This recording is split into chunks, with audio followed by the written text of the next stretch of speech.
안녕하십니까.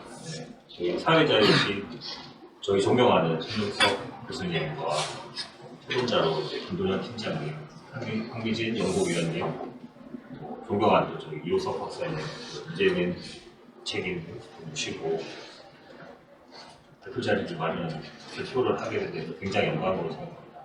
그리고 저를 많이 도와주신 저희 김태현 박사님 참석해 주셔서 감사드리고요. 제가 이제 기후변화와 탄소중립 실천에 따른 기업 환경의 변화와 법적 과제는 한국연구재단에서 지원하는 학술 연구 사업 5년 과제에 제가 지금 해당하는 과제고요. 제가 오늘 이 발제를 하면서 어떻게 쓴 자료들은 선행 연구들을 제가 정리하면서 만들었습니다. 사실 그래서 다듬어지지 않는 그런 부분들이 있습니다.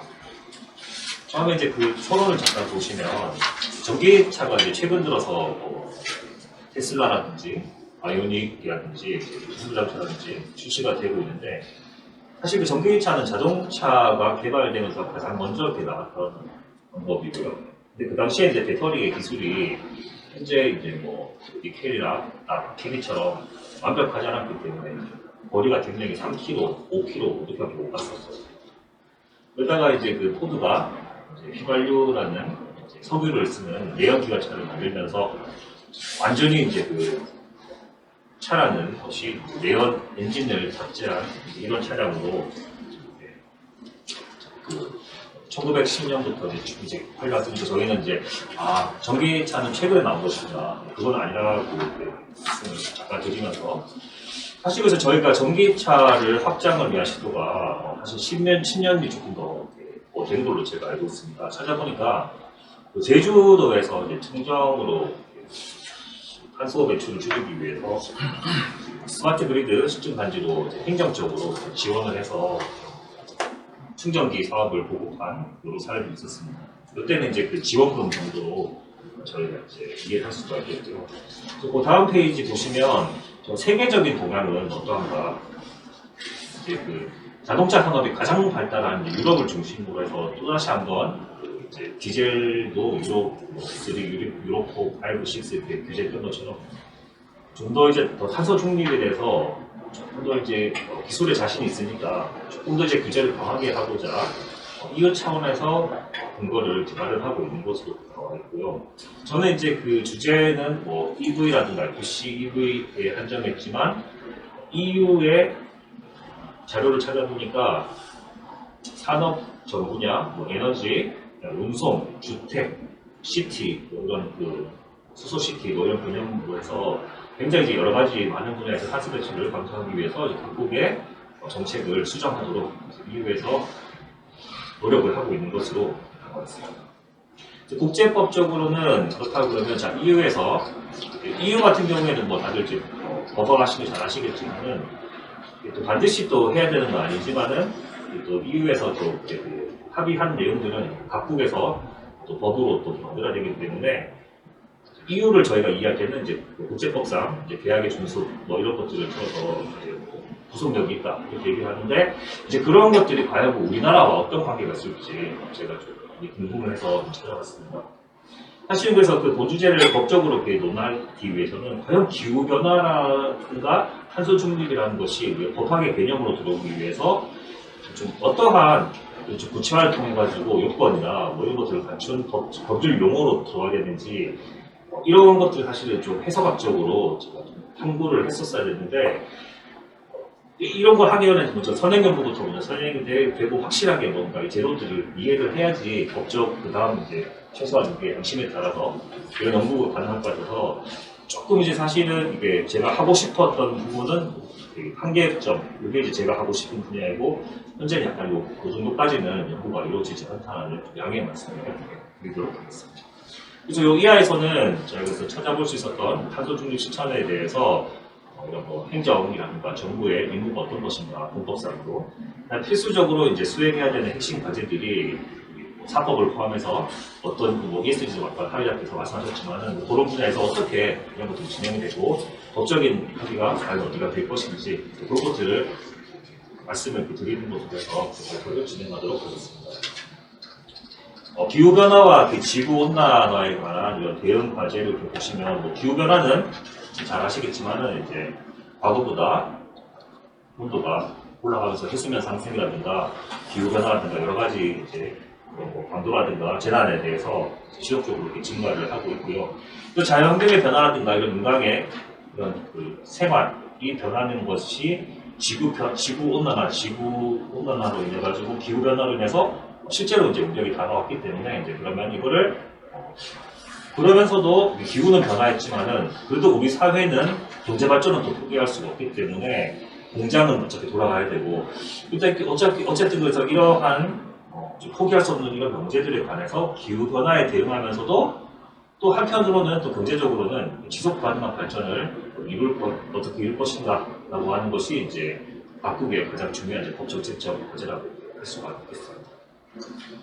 그래서 여기 뭐 여러 가지 찾아보니까 뭐 OECD 보고서에도 보면 기후 변화가 글로벌 상장 기업들에게 리스크를 줄 수 있다. 기업 결산을도 주식시장에서 이런 점을 고려해야 된다라는 게 사회자께서 말씀하셨던 그 ESG가 그 기업에게 뭐 악영향을 줄 것인지 아니면 긍정적 영향을 줄 것인지 투자자에게 유리한 것인지 투자자에게 어느 정도 가이드를 제공할 것인지 뭐 그런 것들을 이제 긍정적으로 평가하는 기관도 있고 부정적으로 볼 수 있는 그런 시각도 있을 거라고 생각을 합니다. 그리고 또 387페이지 그 세 번째 문단에 제가 썼던 것들은 그러면 자 기후변화 문제에서 선행 연구를 제가 조사를 해보니까 오염자 부담 원칙 예를 들어서 뭐 중국에서 미세먼지를 많이 발생시켰다 그러면은 그것도 책임져라 라고 할 수 있는 가장 쉽게 생각해 볼 수 있는 게 1차적으로 생각해 볼 수 있는 게 오염자가 부담한다는 원칙이라든가 소유권 제도 그래서 대기 같은 경우에는 너네 나라에서 이 정도로 이산화탄소를 발생시켰으면 너네 나라에서 이 정도 건축을 해라 뭐 이런 정도로 이제 1차적으로 생각해 볼 수 있는 건데 사실 그 1차적으로는 게 사실 또 되게 말이 안 되죠.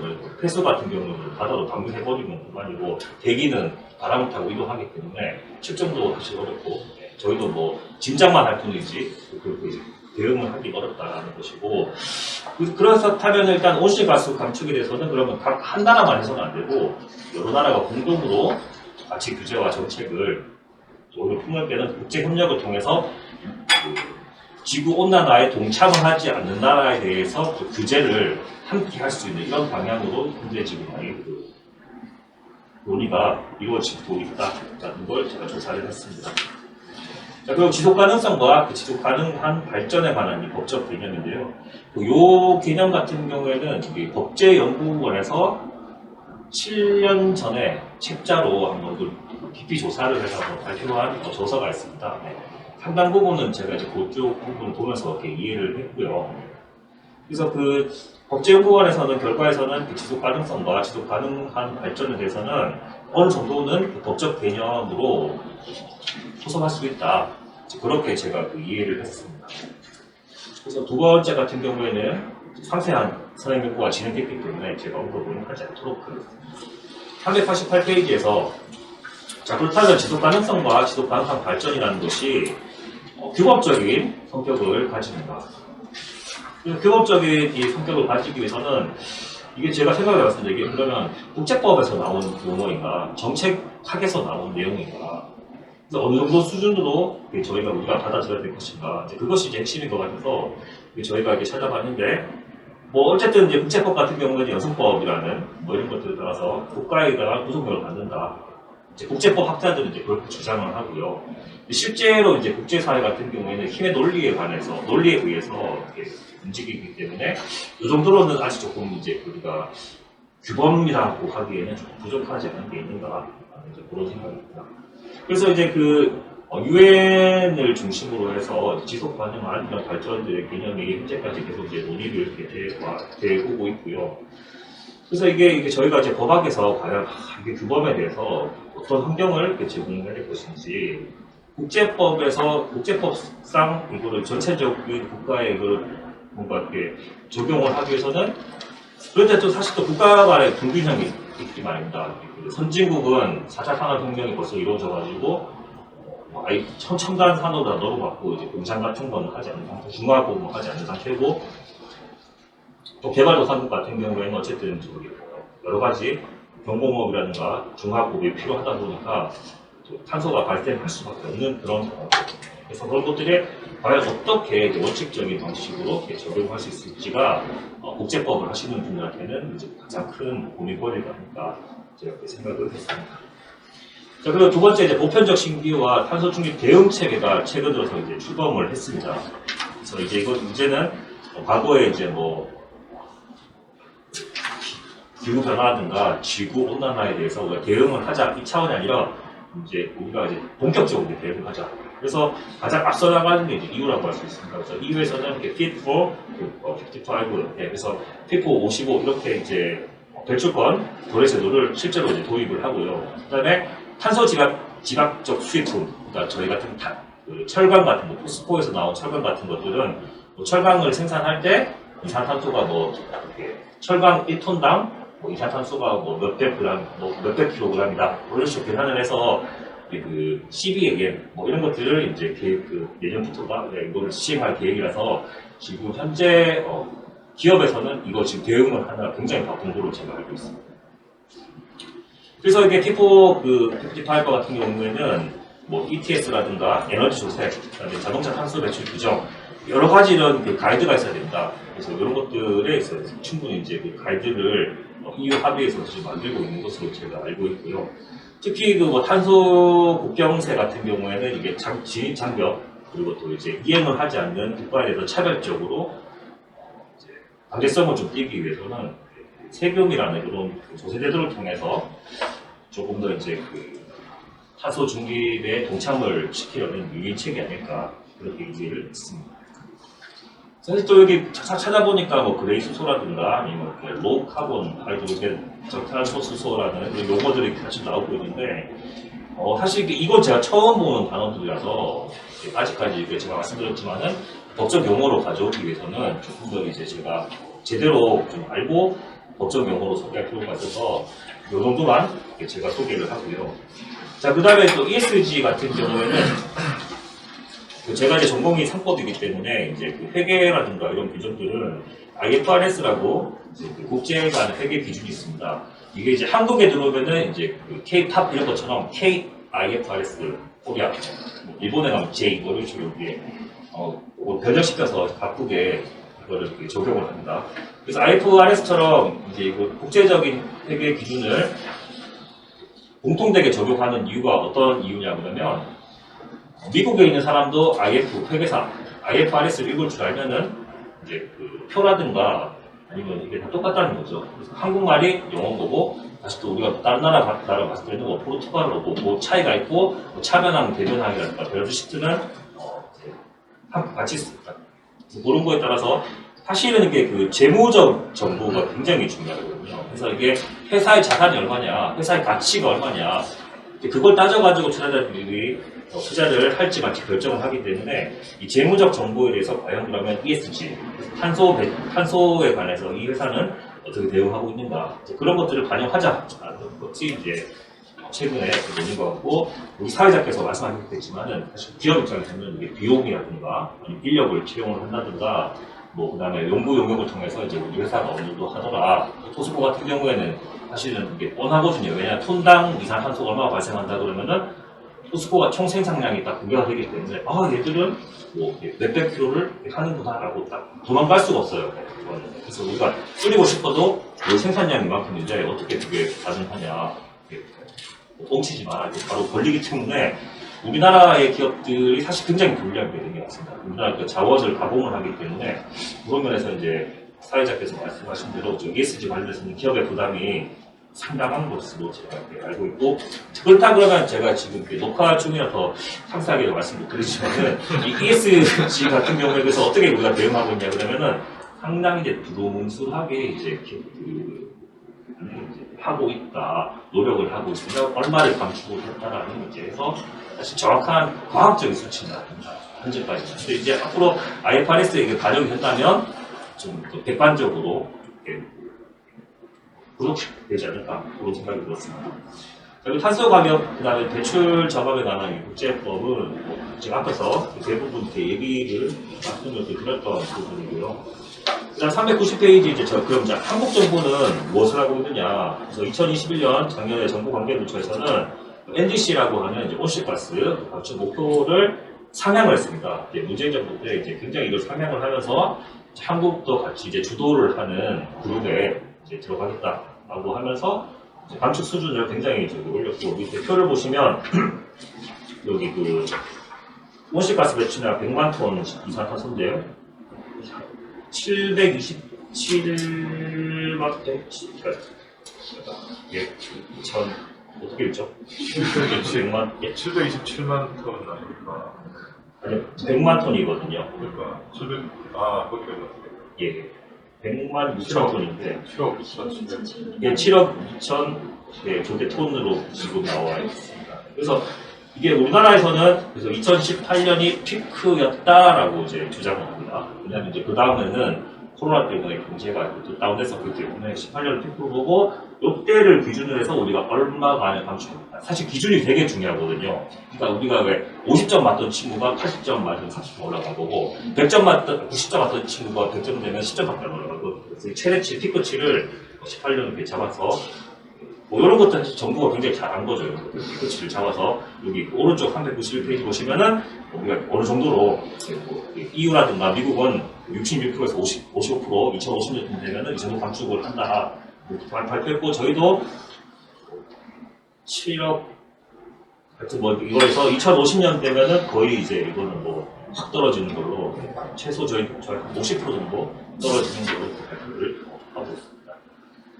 자, 그리고 391페이지 보시면 이제 올해 3월에 이제 그 탄소중립 기본법이 이제 시행이 됐습니다. 정확한 법령 이름은 기후위기 대응을 위한 탄소중립 노쇠성장 기본법이라고 하는 탄소중립 기본법이 이제 그 나왔는데요. 그래서 이 법이 보시면 이제 이제 뭐 여기 제8조를 보면 중장기 국가 온실가스 감축 목표에 따라서 국제적 동향과 국내 산업 여건을 목표로 하여 고려한 이제 결정입니다. 그래서 8조를 보시면은 이제 우리가 어디까지 해야 되는가라고 하면 국제적 동향과 국내 산업 여건을 고려해서 이제 목표치를 잡는다. 이렇게 이제 규정이 되어 있습니다.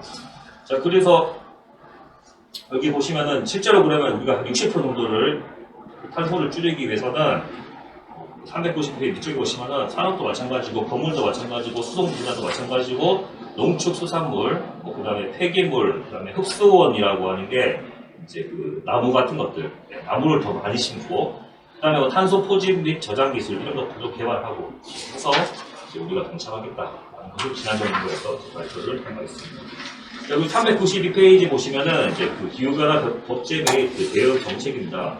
그래서 여기 그 영국 같은 경우에는 이제 뭐 프라이머리 체인지 뭐 서스테이너블 뭐 에너지 액트 뭐 2006 이렇게 돼 있는데, 이게 좀 사실 조금 옛날 법이긴 하지만은 영국 같은 경우에는 이제 원칙 중심주의 규제라 그래서 조금 우리하고 다른 방식으로 이제 그 법에 대해서 접근을 하고 있습니다. 그래서 원칙을 조금 이제 저희가 국제법적으로 참고하기에는 사실 그 영국 법이 굉장히 좀 좋은 점이 있습니다. 이게 원칙이기 때문에 원칙을 우리가 제대로 이해하면은 규제를 함에 있어가지고 대원칙이 어떤 것이냐라고 해서 제가 이제 영국 기후변화법을 찾아봤었는데요.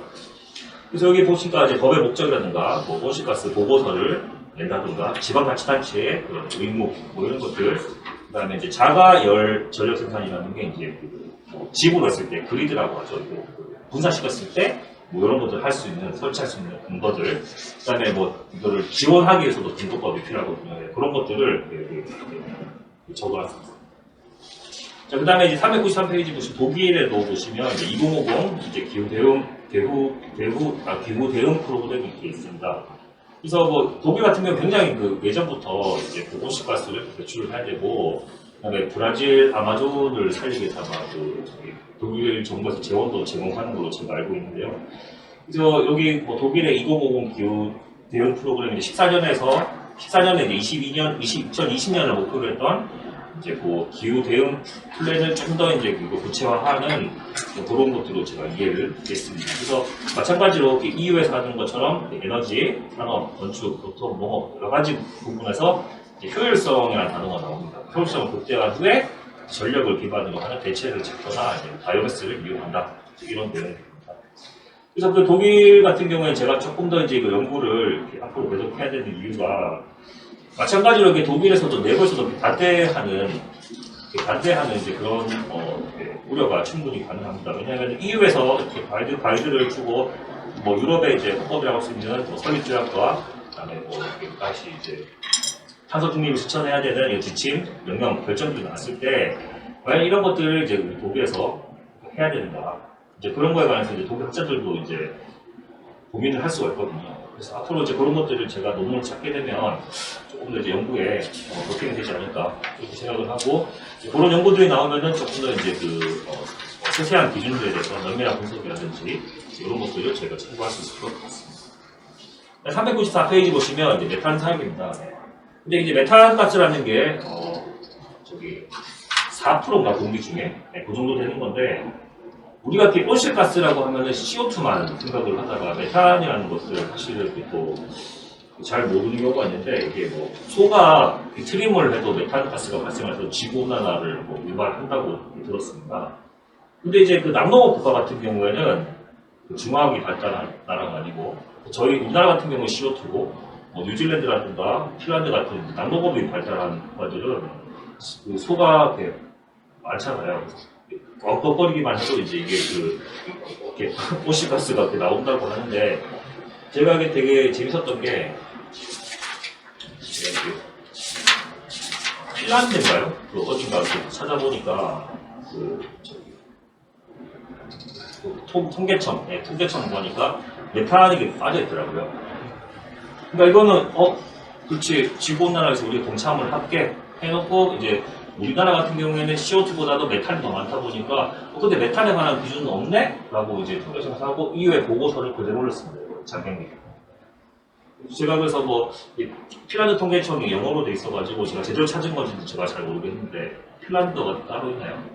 하여튼 이제 따로 있습니다. 근데 영문으로도 그게 돼가지고 제가 보니까 그렇게 있더라고요. 그래서 이게 메탄이 의도적으로 이렇게 저런 국가들은 좀 누락시키는 걸로 활용할 수도 있구나. 그런 생각도 좀 들었었거든요. 그 다음에 이제 뭐 이제 IPCC 같은 경우에는 이제 앞으로 정부에서 굉장히 중요하게 IPCC에 들어가기 위해서 아까 전에 말씀드렸지만은 NDC 감축이라든가 이런 것들을 이제 IPCC에 좀 더 발언권이라든가 좀 더 이렇게 주도적인 이런 역할을 하기 위해서 이제 IPCC에서 주로 이제 활동을 할 것이고 요거는 사실 이제 그게 정치적이고 좀 이런 면도 있어서 발표에서는 좀 제외하도록 하겠습니다. 그리고 이제 국제 협력의 필요성은 제가 계속해서 이제 말씀드렸겠지만은 당연히 이제 이게 우리만서가 되는 게 아니고 전 국가적으로 뭐 다 해야 되는 것이고 자 그래서 국제적 차원에서 그러면은 자 기준을 정하면 될 것 같은데 기업 입장에서는 가장 많이 보는 게 표준이거든요. 그래서 ISO 14000 같은 경우에는 굉장히 구체적입니다. 그래서 기업이 환경보호 및 환경관리 개선 시스템을 구축을 하고 규격에서 요구하는 사항을 갖춰야 됩니다. 그래서 어떤 시설에는 뭘 어떻게 해야 되고 규정된 절차에 따라서 관리를 되고 있다라고 해서 이거를 그냥 단순하게 도민들이 발표하는 것이 아니라 그 제3자가 이거를 인증을 하고 평가하는 이 제도가 이제 ISO 같은 거고. 그래서 조금 더 이제 우리가 IPCC라든가 UN이라든가 뭐 이런 식으로 영향력을 가지고자 하는 게 이제 ISO라든가 이런 것도 제정을 할 때 좀 더 발언권을 갖기 위해서 각 국가들에게 조금 더 유리한 방향으로 이제 이끌어가기 위해서 그렇게 국제적으로 이제 경쟁 내지는 노력을 하고 있지 않는가 그런 생각을 해봤습니다. 그리고 395페이지 보시면 이제 탄소 중립 녹색 성장 기본법 저희 올해 3월부터 시행된 탄소 중립 기본법인데요. 마찬가지로 이제 헌법 제10조에 인간다운 생활을 할 수 있는 인간의 존엄과 가치라든가 행복 주권 등을 기본적으로 이제 헌법의 최고 규범이다 보니까 도출을 할 수가 있고요. 자, 그 다음에 34조에 또, 자, 인간다운 생활이 34조고 10조가 인간의 존엄과 가치거든요. 그래서 헌법학에서는 그래서 이렇게 우리가 에너지라는 것이 어떻게 보면은 인간다운 생활이라든가 인간의 존엄성 이거 하기에 가장 필요한 이제 그런 것들로 이제 이해를 하고 있습니다. 자, 그래서 에너지 같은 경우에는 현재 지금 우크라이나하고 러시아 전쟁 같은 거 보시다 유가도 되게 많이 오른 것도 이렇게 보셔서 알겠지만 에너지는 어떻게든 이게 헌법적으로 봤을 때는 국력이 굉장히 되게 중요한 필수적인 것이고 또 반대로 보면은 시큐리티라고 하는 안보 차원에서도 접근을 할 수가 있습니다. 그래서 현재 이제 우리 헌법상 10조라든가 34조가 아니더라도 에너지 공급은 당연히 이제 그 국가의 의무로 도출할 수 있다는 것이 헌법상 이제 우리가 가능을 하거든요. 자, 그런데 이제 제가 여기서 드리고 싶었던 말씀은 어떤 말이냐 그러면은 에너지를 안정되게 공급을 할 수 있다라고 했는데 그렇다 그러면 자 이게 에너지를 안정되게 공급을 한다는 게 전기 에너지를 예를 들면 원자력 발전을 해서 전기를 뭔가 이렇게 공급을 하는 게 맞는 것인가? 또는 원자력 같은 경우에는 아시다시피 그 이제 재처리하고 나서 이제 뭐죠? 폐기물 그런 문제도 있고 여러 건강 문제도 있고 그다음에 또 입지 문제도 있고 그런 것도 있기 때문에 원전을 짓지 못하고 그다음에 태양광 패널을 설치할 것인가? 이제 이런 논의들이 있을 수 있거든요. 그래서 과연 그러면 이것이 이제 여기 제가 공부하고 있는 기후변화와 탄소 중립 관련해서 과연 그러면 이게 조금 더 비싸지만 생산 비용이 비싸지만은 되게 좀 친환경적인 것으로 봐서 대신에 전기 요금은 조금 상승할 수밖에 없겠죠. 뭐 그런 식으로 가거나 아니면은 이제 조금 더 이제 아니다 민간다고 생각을 하기 위해서는 좀 저렴한 가격에 국가가 공급하는 게 하지 않겠냐. 그래서 뭐 원전이라든가 계속 정책을 할 수 있는 그런 논의들의 근거가 된다는 것이죠. 자, 그리고 세금을 제가 생각을 해봤습니다. 그래서 저희가 전기차 같은 경우에는 현재 지금 작년부터 전기차 충전할 때 얼마간 정부에서 이렇게 보조를 했었는데 그게 다 사라졌습니다. 보조금이. 현재는 이제 뭐 정률로 지금 되고 있는데 자, 그러면은 자, 어떻게든 이게 세금을 여기서 얻어서 여기에 혜택을 이렇게 주는 거거든요. 그래서 보급이라는 차원에서는 사실 일시적으로 할 수가 있는데 그럼 앞으로 그러면 이게 환경을 위해서 아니면 기후변화와 탄소 중립을 위해서 전기차를 운전하는 사람에게 에너지, 전기를 어떻게 보면 좀 더 계속 보조금을 줘서 싸게 주겠다라고 했을 때는 그럼 휘발유나 경유, 석유를 내는 사람들은 어떻게 보면 징벌적인 거죠, 세금이. 그래서 세금을 제가 찾아보니까 상당히 많더라고요. 그래서 교통, 에너지, 환경세, 이렇게 교육세도 있더라고요. 이렇게 교육세가 있고요. 그 다음에 또 우리 손윤석 교수님 잘 아시겠지만은 이게 또 지방세법에 따라서 또 자동차세도 이렇게 부과를 하게 되고요. 그다음에 또 재밌는 게 자녀를 또 3명을 키우면은 또 이게 또 깎아주기도 하고요. 취득세도 깎아주기도 하고 이런 규정들도 이렇게 많더라고요. 그래서 현재 지금 자동차에는 도시덕지 석유를 하는 자동차에는 굉장히 이제 이게 빡빡할 정도로 세제가 이렇게 있는데 과연 그러면 이렇게 이제 우리가 과연 기존에 내연기관차를 타는 사람들이 그러면 과연 죄악인가? 이제 수소나 전기차를 타게 되면 이제 싸게 줘야 되니까. 그래서 과연 이것들이 과연 이제 그 세금이 이제 환경보호론 쪽에서 정당성을 찾을 수 있을 것인가? 아니면 어떤 차원에서 이게 또 어떤 의미를 가질 수 있을 것인가? 그런 부분도 세법을 공부하시는 분들은 행정법이나 조금 더 생각을 해볼 부분이 아닌가 하는 그런 생각이 들었고요. 397페이지까지 민간 차원에서 이렇게 보시면 민간 차원에서는 이제 그 기업 입장입니다.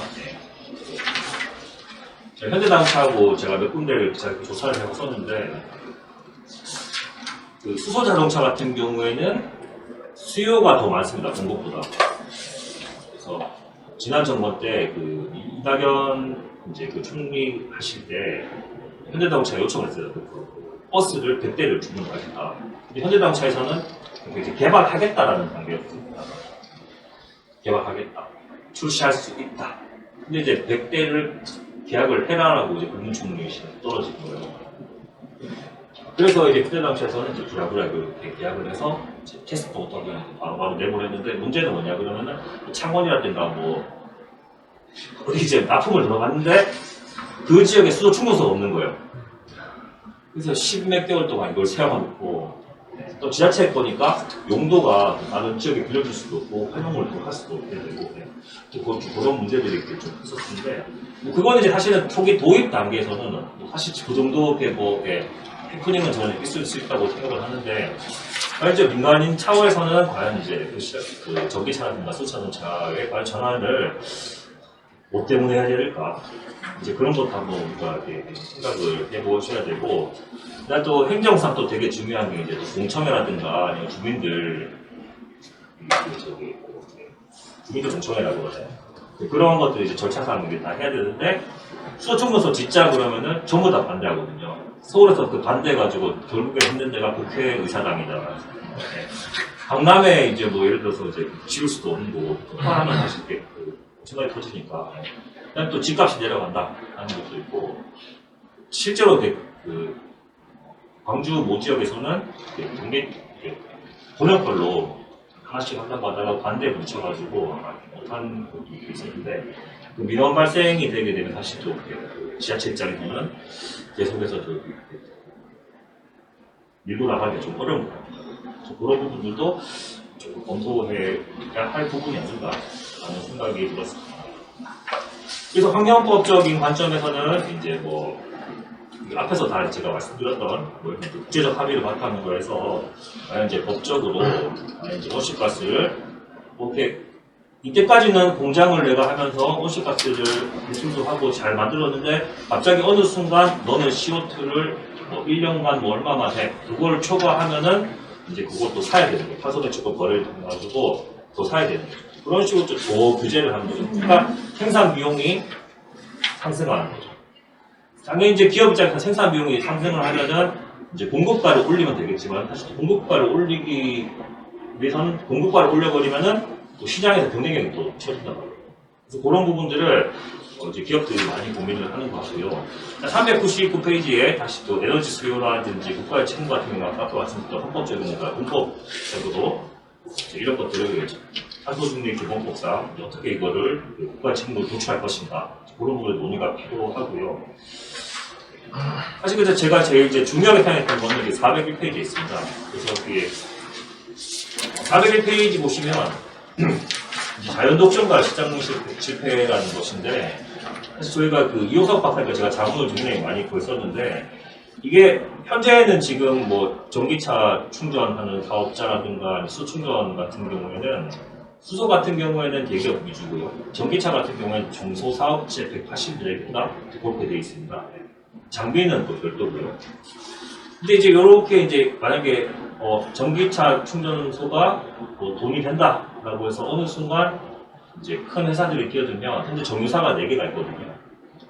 정유사가 4개인데 이제 우리가 그 독과점이라는 말을 쓰진 않습니다. 정유사에 대해서. 근데 실질적으로는 이제 그 정유사는 그 과점이 맞겠죠, 그러면. 과점이죠. 그래서 이렇게 야금야금 올릴 때는 빨리 올리고 내릴 때 천천히 내리고. 그러니까 이런 식으로 이게 어쩔 때 이제 독점 상황이 마찬가지로 전기차라든가 수도 언젠가 올 겁니다. 왜냐면은 이 부품 자체가 이렇게 자그마한 부품 자체가 이렇게 하나 다 특허기 때문에 중소기업에서 접근을 하기도 굉장히 힘들어요. 그리고 모든 게 다 국가 과제로 다 풀렸기 때문에 플레이들이 딱 정해져 있습니다. 결국에는 그러면 이제 나중에 뭐 10년이든 20년이 지나갔을 때 우리가 그 정유 산업처럼 이제 만약에 과점이나 독점이 이루어진다면 과연 그럼 이거를 어떻게 볼 것인가? 그래서 경제학에서는 이 자유독점 같은 경우에는 시간이 지나면은 경쟁자들이 계속 등장을 하면서 이제 프리미엄을 누리지 못하기 때문에 자유독점은 해소가 된다라는 게 대부분 해소가 된다라는 게 이제 경제학적으로 시장에 맡기자라는 이제 크게 시장에 맡기자라는 이론이고요. 그래서 제가 그런 것들을 이제 그래서 조금 더 이제 그 공부를 조금 이렇게 앞으로 연구를 제가 진행을 할 거고요. 404페이지 가셔가지고 독점규제법을 이렇게 적용법인데 그래서 독점규제법상 그럼 독과점이라든가 이런 이슈를 이후에 적용하기 위해서 과연 사람들이 사업자가 맞는가 이제 요거는 이제 앞으로 이렇게 봐야 되는데 아직까지는 이 사업자라고 하기에는 제가 아까 중소사업자라고 말씀드렸습니다. 그러니까 대기업이 들어오지 않고 그 지역별로 이제 똑같은 부품인데 사업자만 조금씩 다른 거예요. 그리고 아직까지는 이게 이게 사업자가 이렇게 공정거래법에서 말하는 사업자하고 일반 사업자가 좀 달라요. 공정거래법상 사업자가 되기에는 아직까지 요건이 미달되지 않는다라는 것이고, 근데 앞으로 조만간 시간이 지나가면은 이제 좀 큰 격들이 하나둘씩 들어가면 이제 사업자가 생깁니다. 전기차 같은 경우도 그 초창기에는 S1, 경비한 대기업하고 몇 군데에서 해서 KT하고 지금은 이제 걔들이 이제 포기를 한 상태인데 언제든지 중도 사업자를 인수할 수가 있는 자금력이기 때문에 이제 그런 부분이 조금 더 이제 제가 우려가 된다라는 게 이제 얘기입니다. 그래서 이게 제가 여기 405페이지 가장 마지막 줄에 마지막 문단에 했던 게 뭐냐면 산업과 인프라를 구축하는 과정에서 어쨌든 우리가 정부가 이렇게 지원금도 지급을 해야 되고 조금 더 지자체도 같이 노력을 해야 되는 게 맞는데 그거의 목적은 뭐냐면 국민에 대한 이 후생의 극대화란 말이에요. 근데 과연 이게 근본적으로는 이제 우리가 왜 해야 되는 것인가? 그럼 EU에서 한다고 우리가 해야 되는 것인가? 아니면은 뒤처지지 않기 위해서 해야 되는 것인가? 아니면 규제를 국제법적으로 차별을 받지 않기 위해서 우리가 해야 되는 것인가? 정말로 우리가 다음 넥스트 제너레이션을 위해서 조금 더 이렇게 환경을 유산으로 남겨주기 위해서 이런 것들을 규범적으로 고려를 해야 되는 것인가? 그 다음에 어떤 방식 규제가 더 나은 것인가? 세금이 맞는 것인가? 보조금이 맞는 것인가? 지원금이 맞는 것인가? 조금 철학적으로 이제 우리가 법학에서 조금 이런 것들을 연구를 해야 될 필요성이 있지 않겠는가? 전통적으로는 이게 방법론적에 따르면은 이게 탄소 중립이란 무엇이고 이게 뭐 탄소란 뭐 이렇게 가지고 이렇게 이제 전통적으로 해석이 가는데 결국에는 이게 ESG와 관련된 것처럼 이게 산업하고도 굉장히 관련이 있습니다. 그래서 이게 융합적인 그 법학에서 다뤄야 될 그런 부분이 아닐까라고 생각을 하고요. 그래서 이게 사실은 그래서 여기 제가 마지막에 이제 400페이지에 정화하고 또 하고 싶었던 얘기는 뭐냐 그러면은 결국에는 신기업 친환경 정책인데 지금은 현재 지금 너희들 기술 개발해, 너희들 뭐 특허내, 그다음에 뭐 다 도입해, 한번 해봐라고 하는 게 이제 현재 굉장히 친기업적인 정책입니다. 친기업적 정책인데 결국에는 얘들이 이제 그러니까 공정거래법상 사업자 정도로 시장 지배적인 시진함이라는데 시장 지배적 그런 이제 남용을 할 수 있는 정도의 단계까지 가게 됐을 때에는 그때가 더 규제를 한다 그러면은 이미 시장과 공급자는 다 정해진 상태에서 규제를 하게 되면은 물론 그때가 더 규제는 규제겠지만은 과연 이제 그게 타당한 규제인가? 그 당시에 또 그때 규제를 한다 그러면은 그 사람들의 이해를 대변할 수 없는 상황이 아닐까. 현재 지금 뭐 저희가 학회도 후원 다 받고 하지만은 이제 그런 식으로 이제 나중에 어느 정도 정해지고 나면 이제 에너지 학회라든가 뭐 영향력을 발휘할 수밖에 없는 상황이고 정유사 정도 이상의 아마 힘을 받게 될 거예요. 왜냐하면 이게 자동차 만들어가는 게 아니고 그 수소 시티라도 아예 막 도시 전체를 그렇게 전력망을 이렇게 하는 방법도 있을 것이고, 그래서 그런 이제 상황이 우려된다라는 점을 이제 법적으로 연구가 필요하지 않나 하는 게 제 생각이었습니다. 이상으로 발표를 마치도록 하겠습니다. 감사합니다.